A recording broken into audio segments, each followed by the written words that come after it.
Olá pessoal, sejam todos bem-vindos ao canal. Hoje eu gostaria de trazer uma mensagem sobre o maior templo feito por Deus. Haja visto que Deus fez 5 templos descritos na Bíblia, eu gostaria de fazer uma analogia sobre cada um dos templos. Pegando como base o livro de Gênesis, o livro da criação, o início de tudo. Gênesis capítulo 1 e o verso 26 vai dizer assim: E disse Deus, façamos o homem conforme a nossa imagem e a nossa semelhança. Disse Deus, façamos o homem conforme a nossa imagem e a nossa semelhança. Nós somos a imagem e a semelhança do próprio Deus. O quinto templo, o título desta mensagem. O primeiro templo, o templo móvel utilizado pelo povo de Israel quando eles saíram do Egito. Moisés era alguém muito íntimo de Deus. E ele pediu para Deus uma referência para que o povo de Israel pudesse seguir a Deus. E Deus descreveu todo um projeto para Moisés.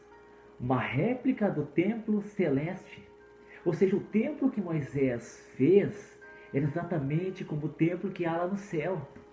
E o povo de Israel tinha aquela referência como a presença de Deus. Aonde eles iam, aquele templo ia, e a presença de Deus ia através daquele templo. Quando eles paravam, se alojavam, a presença de Deus parava e estava com eles. Eles tinham aquela diretriz, a presença de Deus simbolizada através daquele templo.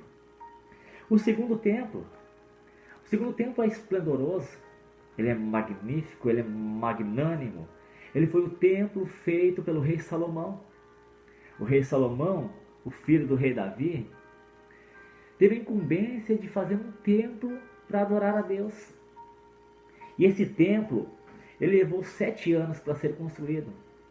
153 mil pessoas trabalharam arduamente para construí-lo. Ele era banhado em ouro, os alicerces eram de ouro. Ele teve um alto investimento para levar o melhor ou para fazer o melhor para Deus.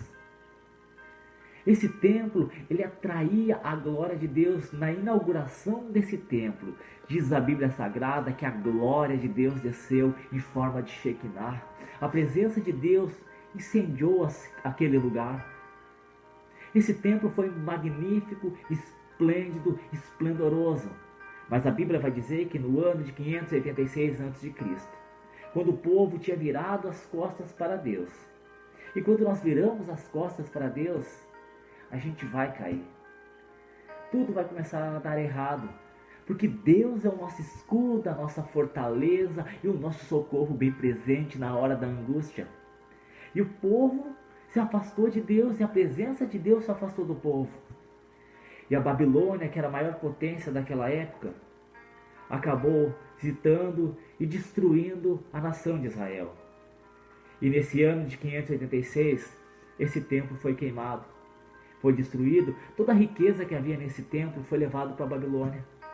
O povo foi levado cativo e ficou um período de 70 anos lá no cativeiro, na escravidão, trabalhando e vivendo uma vida de miséria. Mas Deus olhou para o povo, porque Deus é misericordioso. O nosso Deus é fantástico, é tremendo. Ele é um pai para nós.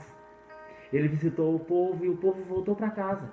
Só que quando eles voltaram para Israel, eles não viram aquele glamour que havia antigamente. As pessoas que eram jovens, que foram para a Babilônia, agora já não eram mais jovens. Eram pessoas idosas. E eles tinham vivido aquele momento de grandeza. E agora se deparam com esse momento de destruição. Os campos estavam queimados, as casas estavam destruídas. E o templo que havia sido feito por Salomão já não existia mais. E eles precisavam reiniciar a sua vida. Recomeçar. É difícil recomeçar, mas eles precisavam. E a Bíblia vai dizer que o terceiro templo é o templo chamado de Templo de Zorobabel. Não era um templo esplendoroso, mas era uma casinha de madeira simples. E eles olharam e fizeram uma comparação. Nossa, nós tínhamos esse templo de ouro, agora nós temos essa casa de madeira.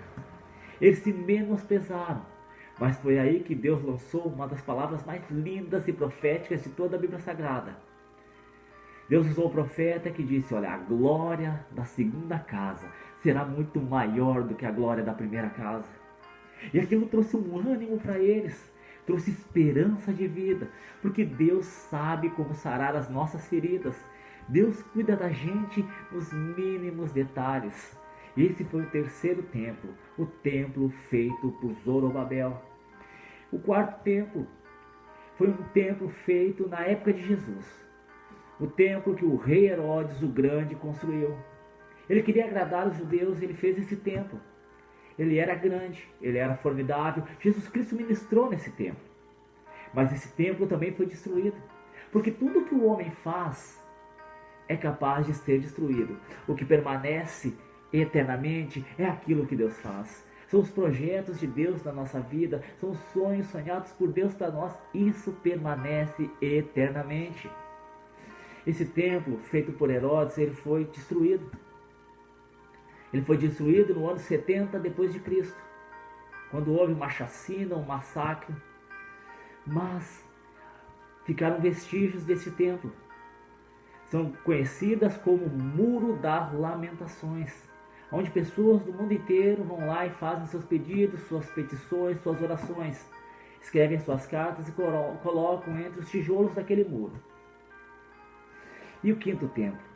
O quinto templo é o mais formidável, é o mais fabuloso, é o mais tremendo de todos os templos. Por quê? Porque não foi feito por homem. O quinto templo foi feito pelo próprio Deus. Esse templo, ele é lindo, ele é perfeito.